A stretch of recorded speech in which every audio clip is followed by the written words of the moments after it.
All right, we're going to go ahead and get it started here. People are still rolling in, but that's all right. So this is supposed to be September's edition of the Council to Advance Hunting and Shooting Sports monthly webinar series, but due to the hunting season and crazy schedules, we did have to push it back a little bit. So in the month of October, you'll be getting 2 webinars. The next one will be held on October 17th. It'll be hosted by Arizona Game and Fish. But today, we have a webinar over the nature of Americans, a nation initiative to understand and connect Americans and nature. And presenting today will be Dave Case, the president at DJ Case & Associates. But before we get started, I just want to let you know that we will be doing question and answer at the end. So please, there's a chat box in the bottom right corner. Please ask your questions throughout the presentation, and then I will facilitate discussion at the end between Dave Case and people asking questions. So feel free to ask away. After the webinar is completed, we'll be sending you a survey. Please fill out the survey. We want to make sure that we're still giving you guys the information that you want and need. So without further ado, Dave Case, please take it away. Thank you, Marty. I appreciate the opportunity to be here. In January of 2011, let's see, trying to get, there we go. In January of 2011, DJ Case staff gathered with Dr. Stephen Kellert, who at the time was Professor Emeritus at Yale University. Steve has since passed away in November of last year. But in January of 2011, we gathered to talk about follow-up to some of Steve's work and addressing how Americans relate to nature. That eventually became the national initiative to understand and connect Americans and nature, or the nature of Americans. It's important to recognize the people who made all this possible, the organizations. You see them listed here on the screen. In particular, I want to thank Nick Wiley, the Executive Director of the Florida Fish and Wildlife Conservation Commission, Carter Smith, Director at Texas Parks and Wildlife Department, Dan Ash, the former Director of the Fish and Wildlife Service, and Beth Stevens and Claire Martin with the Disney Corporation. All of those folks were leaders in helping think about this, and most importantly, in the end, providing the financial support. In terms of what the initiative was, it was this is a summary, an overview of the methods that we used to conduct the research. There were 15 focus groups with adults. About half of those were kind of a cross-section of adults demographically, and then others were focused on Black, Asian, or Hispanic audiences. They were conducted in 5 states, the 5 largest states in the country: Florida, Texas, California, Illinois, and New York. Now, we did an online survey in total of about 10,000. About half of that was a representative sample nationally, and then the other half was about 2,500 in Florida and 2,500 in Texas, separate samples for those 2 states. And then we conducted interviews. This was done webcam to webcam with children, 8 to 12-year-old children. In order to do the survey, for the children to do the survey, we asked one of their parents to complete an online survey in advance. So there were 771 parents completed that online survey about their child, but also about themselves. About 90% of those respondents were women, the mother. And then we did an online, a webcam to webcam interview, where we had interviewers interview the children via webcam, and there were 771 matching children. So what I want to do is talk a little bit first about the results in relation to disconnection, and then why there is indeed hope. Relating that specifically to hunting and to a lesser degree fishing, what are some insights that we might that the results give us? What are some of the results in relation to fishing? And then finish with 5 recommendations. Again, kind of overarching recommendations, but also specific to R3. So the disconnection, it's sure there. We ask adults, and you can see up at the top here where it says adults, that's the adult sample. And these are all national numbers. Interestingly, there was very little variation between the national sample or the regions. We can break it down by regions, or between the Texas sample and the Florida sample. So a very, very similar picture when you drill down by state. There are many more important issues in my life than my concern for nature. You can see that people have other issues that are of concern. Would you say your pastimes, hobbies, and recreational interests are more outdoors-oriented, indoors-oriented, or about the same? And of course, 40% of American adults say it's more indoors-oriented. In a typical week, when weather allows, how many hours do you spend outside in nature? In a typical week, when weather allows, how much time do you spend outside in nature? Obviously not very much. If you look at 71%, about 20% spend 11 or more hours a week outdoors. And 25%, a full quarter of the population, spends less than 2 hours per week outdoors. So if you look a little closer at that, of those people who said they spent 2 hours or less per week outdoors, 47% were satisfied with that amount of time. So you have a pretty large proportion of the population spending very little time outdoors, and half of those are satisfied with that. So it takes kind of a glimpse of the trends that we all are dealing with in relation to nature conservation, and specifically relation to R3.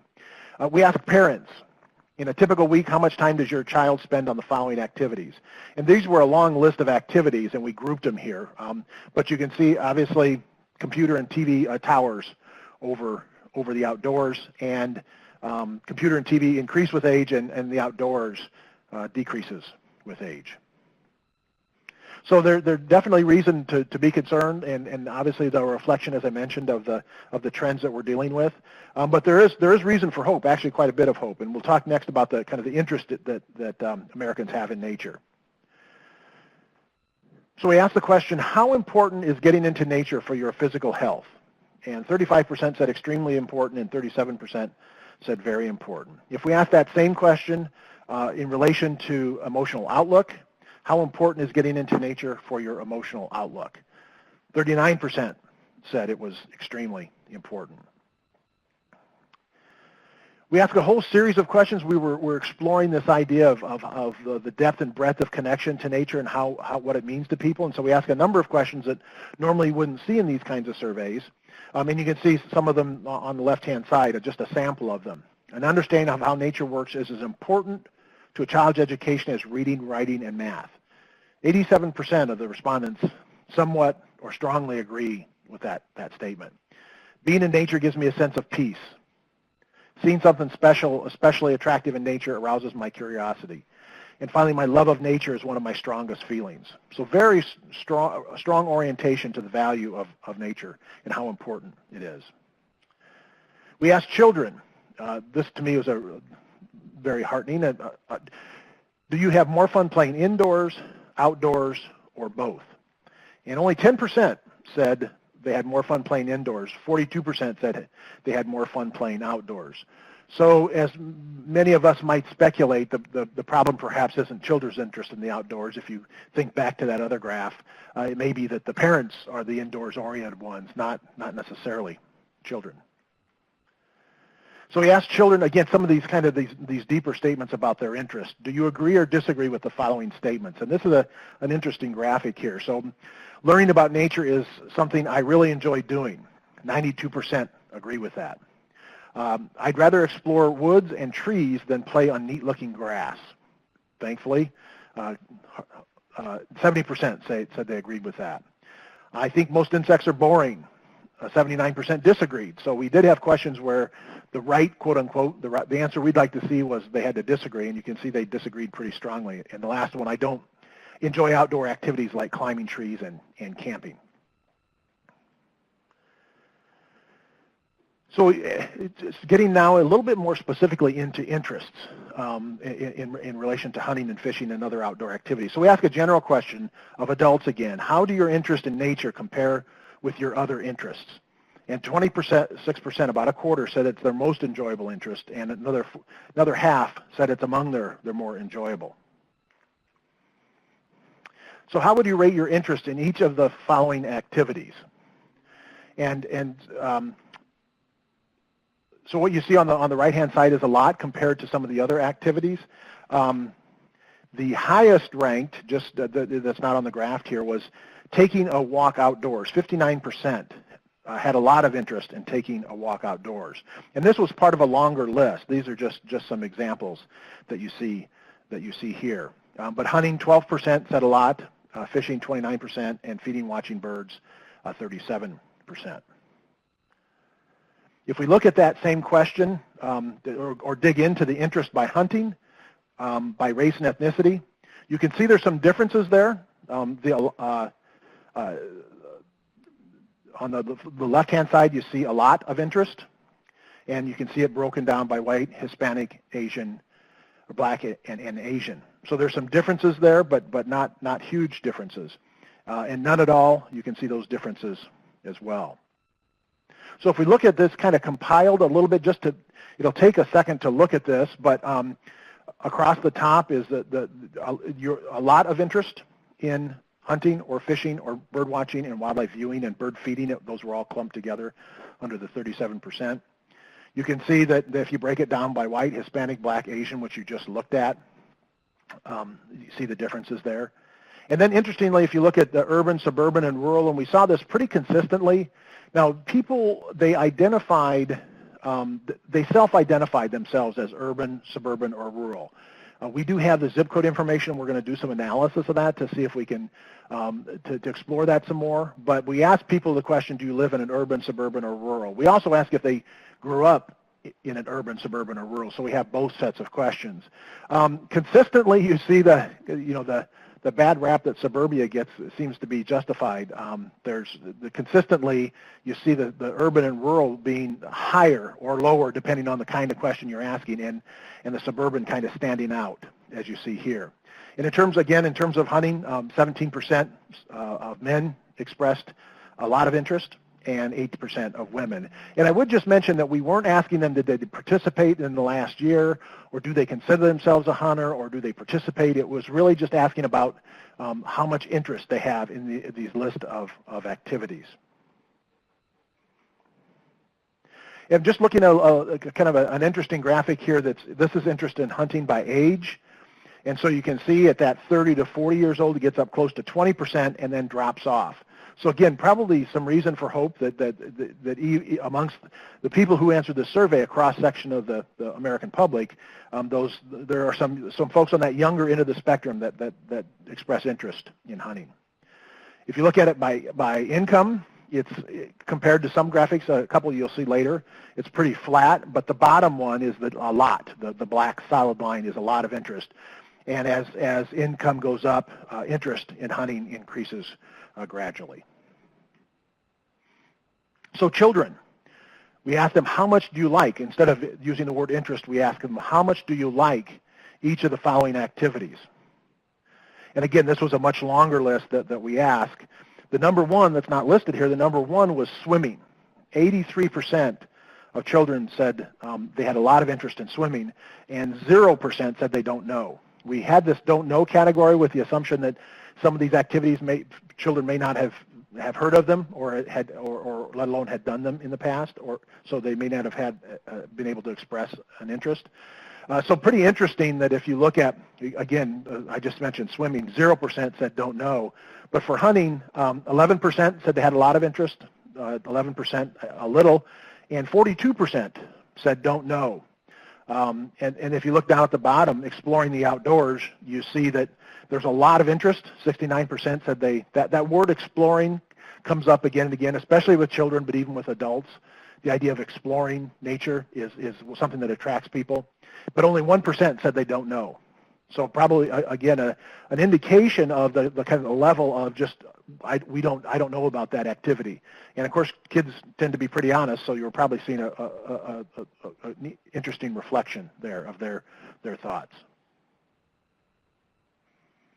So switching a little bit to conservation, just to touch briefly on the idea of American support for conservation, which many of us are real concerned about as part of our three efforts.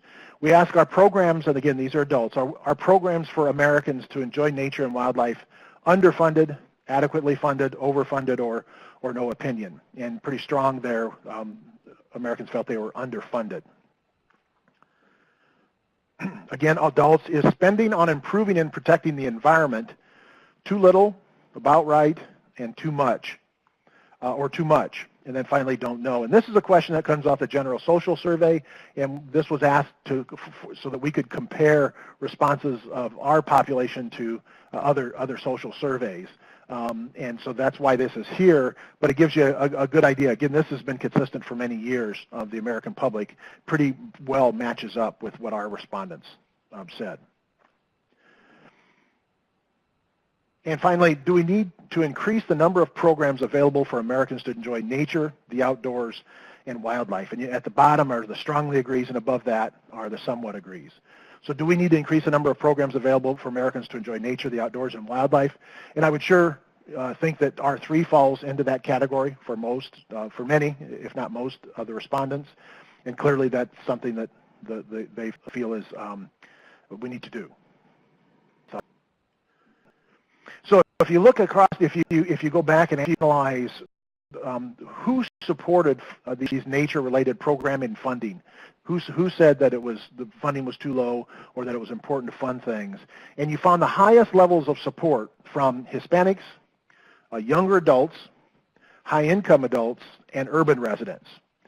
And again, a lot of our kind of conception of how this, if you'd ask us in advance what the answers to this, we probably wouldn't have listed those four categories as the highest levels of support. And the interesting thing is dissatisfaction with community. There's a number of questions that we ask, and I won't go over any of those, but a number of questions about where people live, what kind of community they live in, and how satisfied they are with their community and the place they live. And the lower the dissatisfaction, or I guess the higher the dissatisfaction, the more dissatisfied people are with their community, the higher their support is for nature-related programming and funding.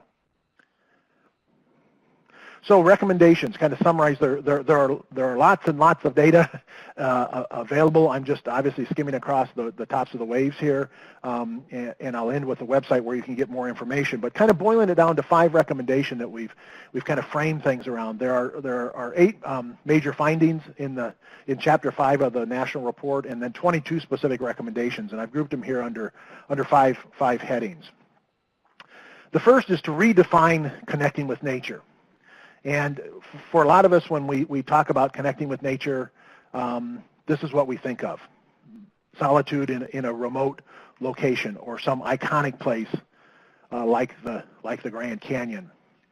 But if we're going to connect people with nature in a broad way, then we're really going to miss the boat if you have to go far away in order to engage with nature. And I think that maybe even applies, I think we should think about it in the context of R3. If what we depict, either on purpose or by accident, depict that you can only engage in hunting if you go to faraway iconic places.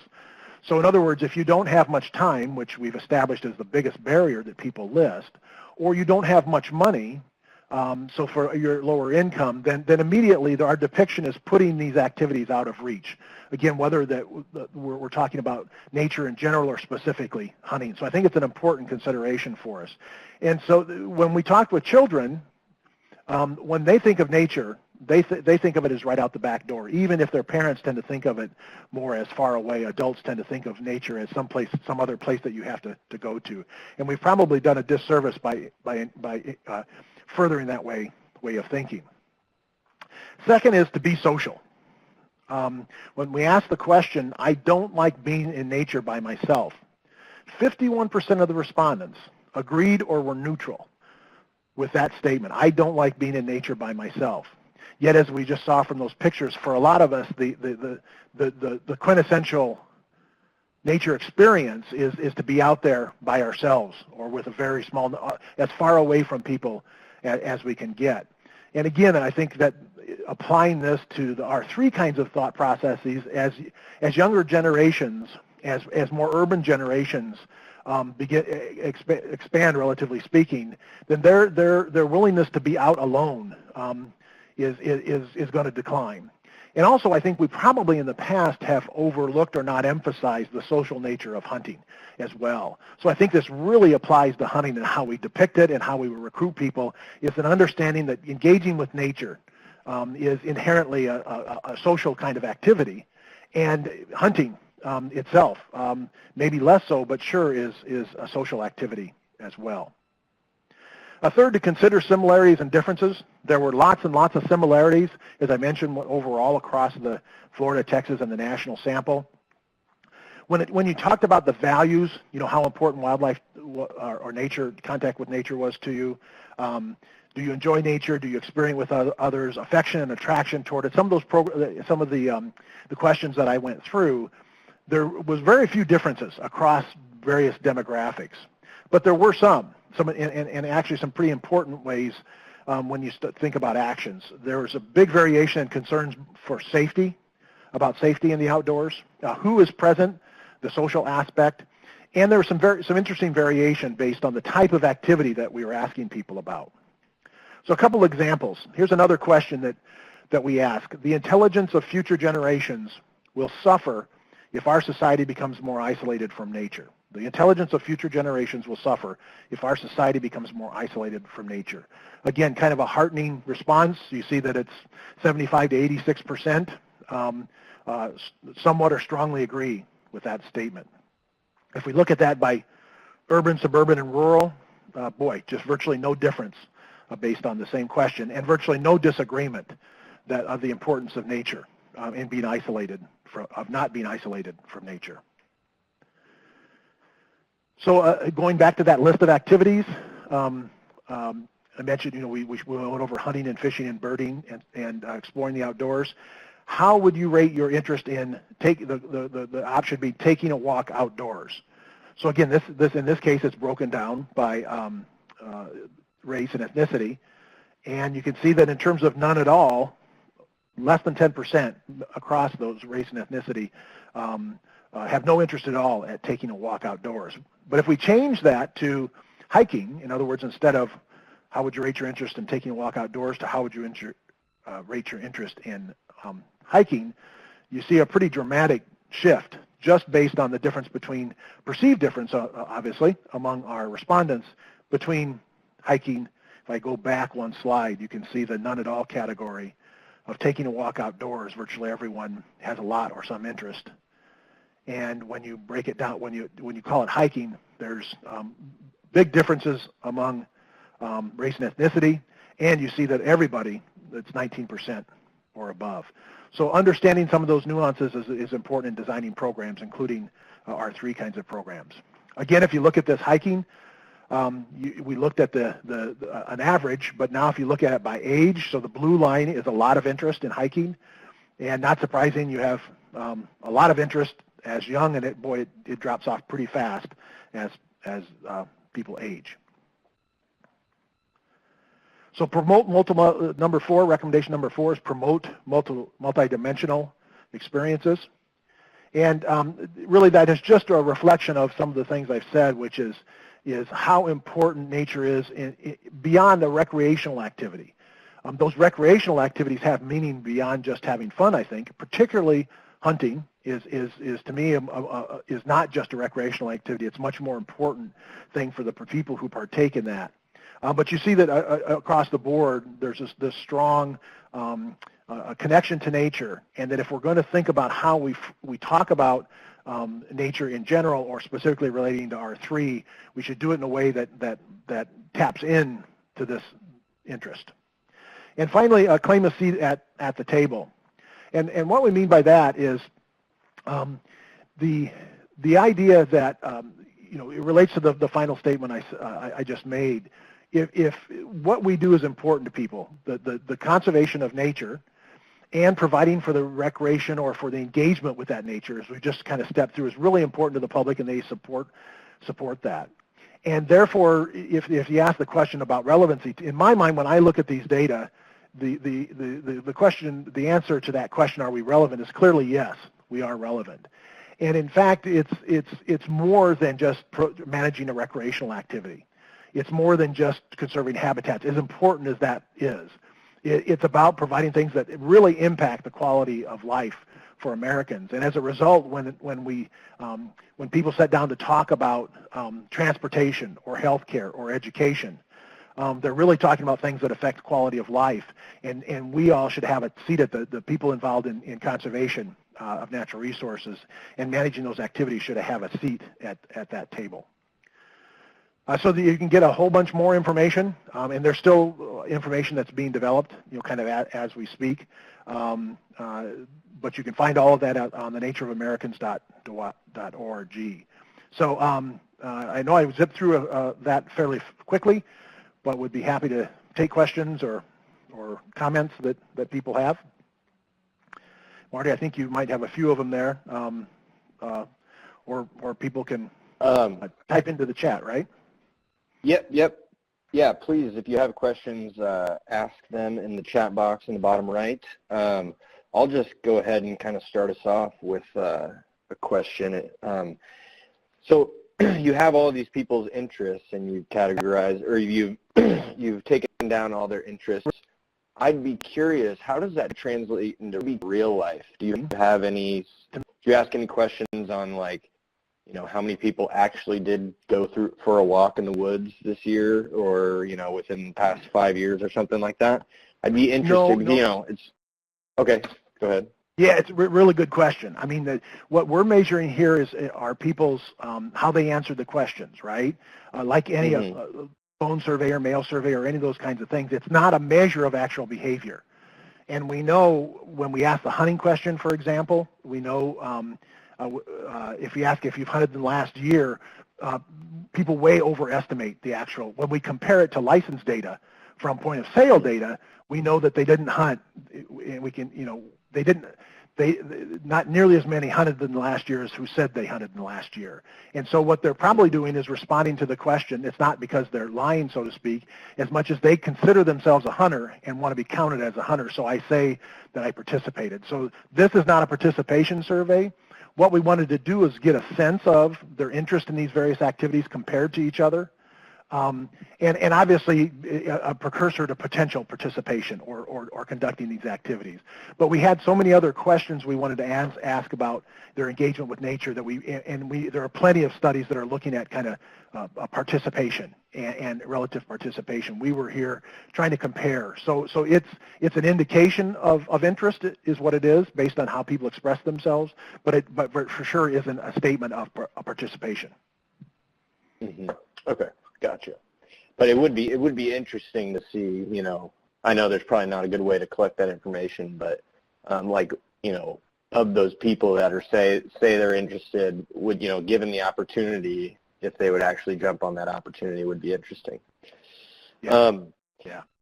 So Marty Moses asks, how many survey respondents by group again?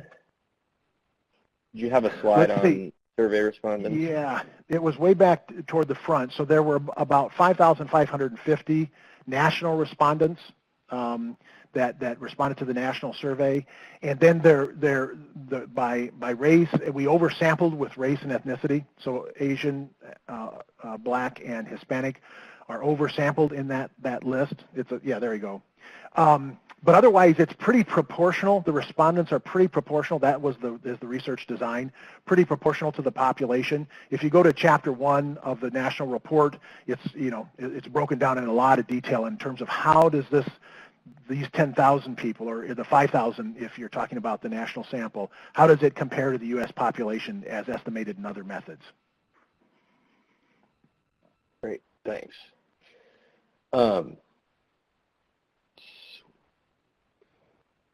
As we're waiting for some more questions, is there any additional information on the website that you could, give people to, maybe help them better navigate it or find the information that they need there? Or yes, there's lots of information. I mean, there's a national report on the website. There's some summary versions, but there's a national report that, and it's 363 pages long. And it kind of steps through, and Chapter 1 is the methodology. Chapter 2 is the results from the adults. Chapter 3 are the children, and then Chapter 4 is is kind of looking deeper at some of the demographic things, and then Chapter 5 is a summary of the major findings and the 22 recommendations. And so all of that is kind of chock full of results, and that could be applied in any number of different ways. So yeah, there's a lot of stuff there. Obviously, in 20 or 30 minutes, we had to do a lot of summarizing. Mm-hmm. Yeah. Yeah, I'm looking at the recommendations now, and it looks like there's some really good pieces of info here. Yeah, I think that the two things that the first two recommendations to me really jump out, and kind of gotten feedback. We started reporting on these results in late October to our sponsors preliminarily, and then we've been kind of giving some workshops and so on since then, since they formally came out at the end of April. And the two things that really jump out are that social aspect, and mostly is kind of not as directed toward hunting and angling, but toward if we're going to try and encourage people to spend more time outdoors or spend time outdoors that aren't now, depicting that as, number one, far away, that you have to go someplace else, you can't enjoy nature near you, and secondly, that you do it by yourself, it makes it a whole lot harder than depicting nature as someplace that you can contact with. Of course, go to these iconic places like Yellowstone or the Grand Canyon, which people mentioned in the focus groups. But you can also go to down the street, in the backyard, to a state park or to a nearby national wildlife refuge or whatever it might be. And that it's mostly going to be done in association with other people. And that really came out both in the children. When you ask children to describe their most memorable experience, did you ever have a memorable experience in nature, was a question. And then if they said yes, we said, well, describe that to us. And invariably, when you read those descriptions, they talk about the people they were with, their friends or their family or their neighbors. They rarely talk about the experience they had and how memorable it was in relation to, oh, it was so neat. I got to see, a white-faced ibis and, a water buffalo, or, alone. They'll always say, I was with my uncle, or my sister and I did this, or we were at my friend's house. It's always associated with people. And so if we're going to, and then you saw the question about being alone. Daniel Escher, who was one of the social scientists on this, I commented to him that's probably underestimates, that alone question probably underestimates, because people would be reluctant to say they don't like being alone. And he laughed and said, well, no, you might be, but most people were social. Humans are very social, and the idea that you're not fond of being alone isn't considered a bad thing. It's considered normal. Yeah. So did you see a difference between the age responses on that alone question, or was it most people like to be, with somebody in the outdoors? Yeah, I'd have to look at that. I don't know. Okay. I don't remember. That's a good question. But yeah, that makes sense. I mean, you think about any of your hunting or fishing trips that you go on, with people, most of the story is, hanging out around the campfire the night before, or, the journey to get to this place where you shot the deer or whatever. So, I mean, there is a lot to that. And yeah, that's pretty powerful data. So kind of rebranding that as, making outdoors more about being with people than being alone. Yeah, there's nothing. I mean, solitude is a real unique aspect of being, being able to be alone in nature is a really unique. That solitude is a really unique aspect of nature, engagement with nature. But it's not I guess as you said, it's not the driving force. People don't hunt and fish and in order to get away from people. In fact, that's some of the most important times, as you mentioned, that people have is that time they spend doing those activities with people, not trying to get away from them.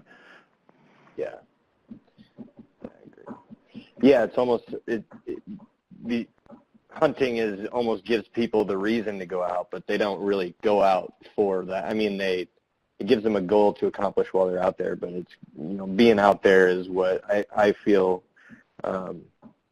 most hunters would say that they cherish most. Same with anglers. Yeah. Looks like we got somebody typing here. Susan's typing something up here. Dan Witter just had a comment. He said, Dave, I would note that the web-based personal interview technique used to interview children was extraordinary and provided striking insights to youngsters' responses to nature and the outdoors. Yeah, Dan, as you may have noticed, Dr. Dan Witter was on the title page of, he's one of the social scientists that we're working with us.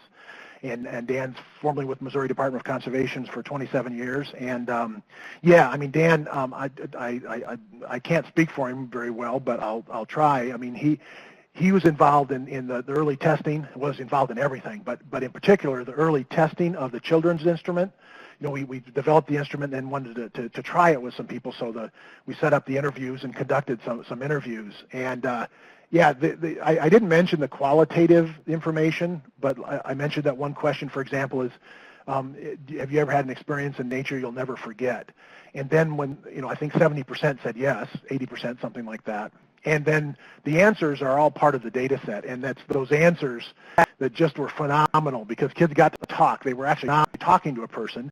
I suppose 20 years ago we would have been too shy to talk to a computer. That's not a problem today. They were happy to talk to the person on the screen, and because they could see the interviewer, the children could. And boy, it just reading through those is just phenomenal, and it's yeah, really heartening. And that methodology allowed that kind of personal side to come through, and it made the children comfortable. The adults were web-based surveys, so they went through and clicked answers to questions.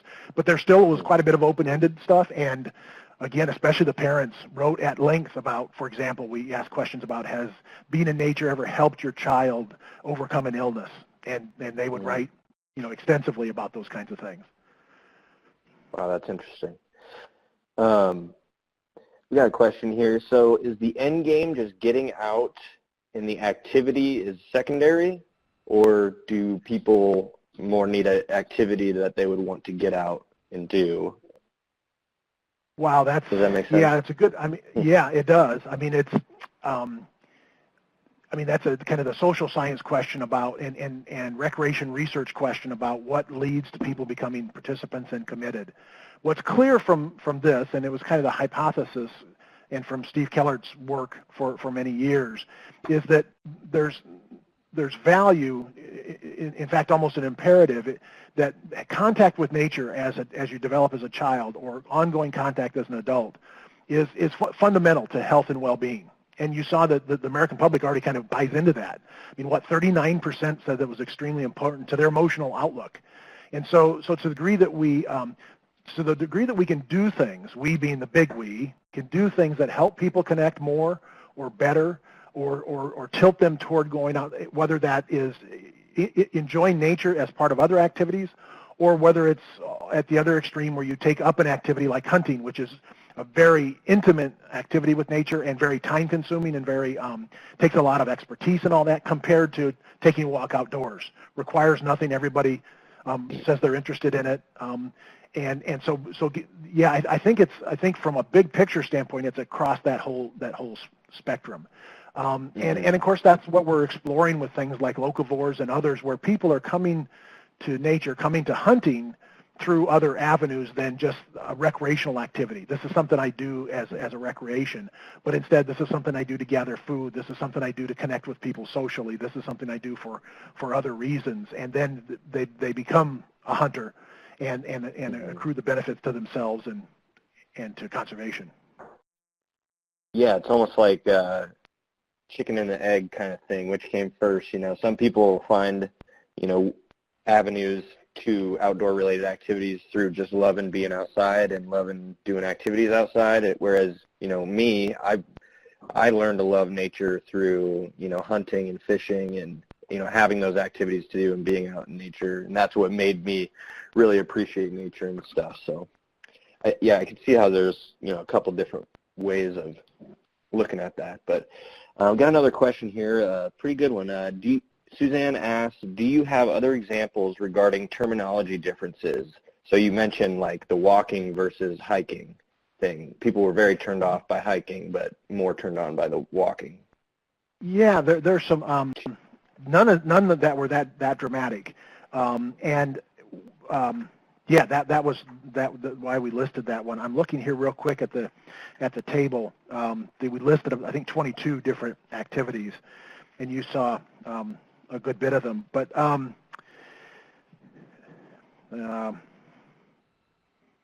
yeah, the activities that if you look at boating and camping and fishing and hunting, the activities that kind of fall under the purview of many of the federal or state and fish and wildlife agencies, they were some of the lower ones listed. When you looked at things like jogging and running, that had a pretty low interest. So yeah, none of it, and we haven't done a complete analysis of all that. But if you go to that chapter 2 and chapter 4, you can see those and chapter 3 with children, you can see the kind of the comparisons of these activities. We didn't cross tab everything, all activities by all demographics, but we highlighted some where there were differences. Great. Brent Rudolph asks, have you noted satisfaction with relatively little time outdoors is at least in part due to people recognizing limits on their time? In other words, they would rather spend more time but just don't believe it's realistic. I've observed that before, and it has important implications for your recommendation to help people identify logistically easier opportunities. Yeah, well, that's Brent. That's well said. I mean, yes, I think the answer, if we depict and talk about contact with nature, kind of writ large, as something that's far away, and that you do alone, that is going to be something harder for people to do. To the degree that we can start to characterize it as something you can do nearby, in your backyard even, especially if you're trying to engage children, you don't need to take them on yet another car ride somewhere. They clearly are interested in engagement with nature at a very, very small, micro, close scale. And to the degree that we can help people enjoy nature or engage with nature as part of other activities as well, so that it overcomes the obstacle that you're talking about, which is time. I mean, obviously there's lots of other studies coming out and have been for years, but they seem to be coming faster about how crammed people are for time.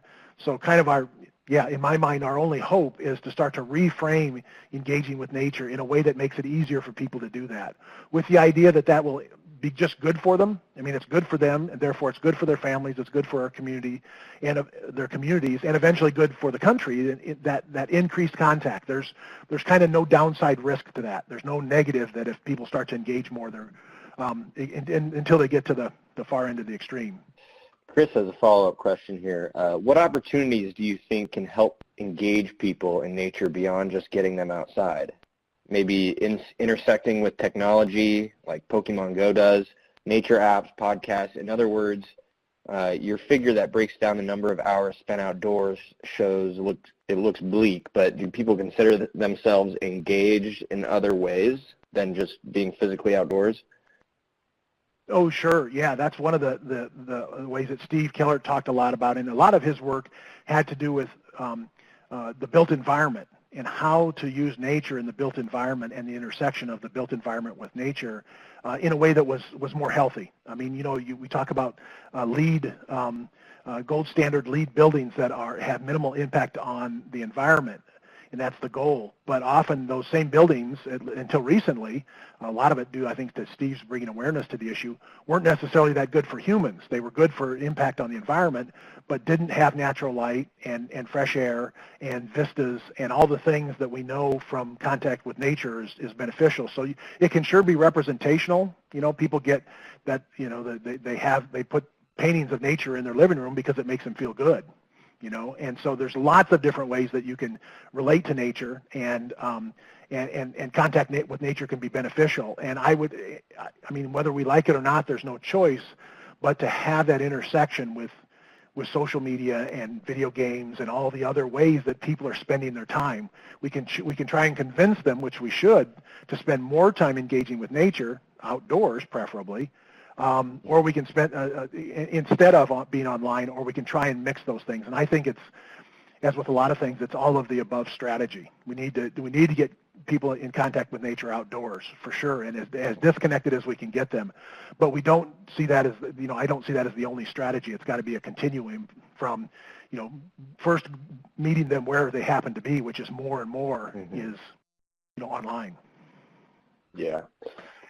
Yeah. Like I was saying earlier, some people get into the nature activities through, actually enjoying nature. Some, get into, enjoying nature because of hunting and fishing. But, nowadays, more and more kids and young adults are, on their phone. So I think reaching them where they are now is got to be the way of, the future, at least to introduce them to nature and start that process.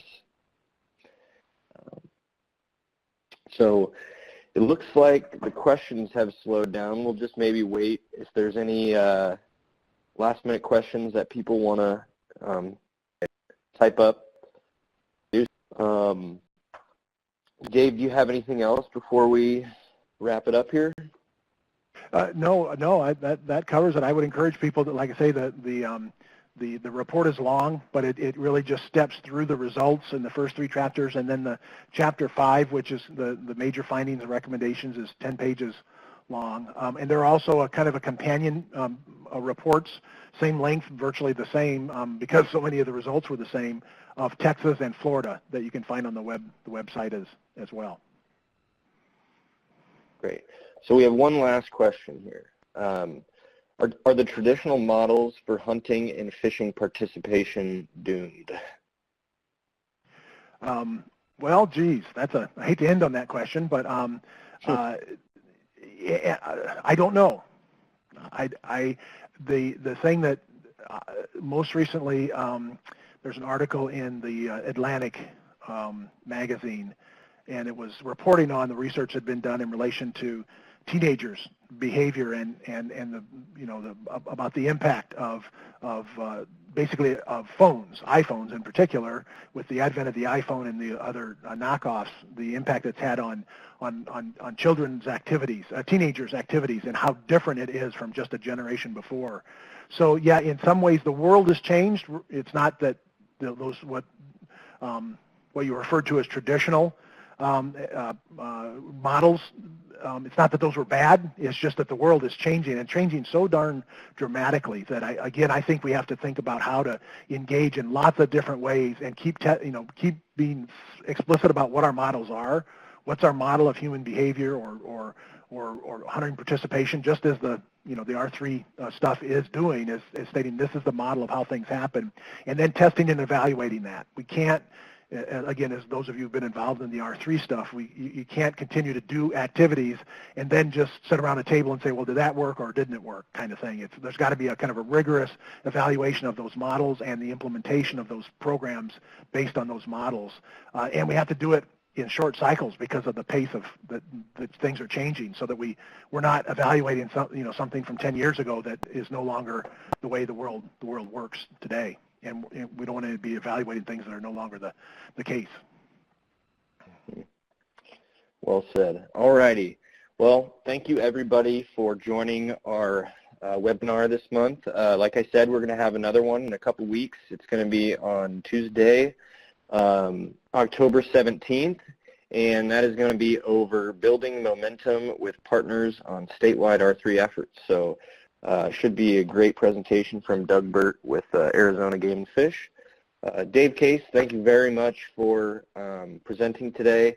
I will include this recording of this webinar later this week, and I'll put a link to the Nature of American report that you can read yourself. I may include it in there if there's a PDF version. But thank you, everybody. Thanks again. We'll see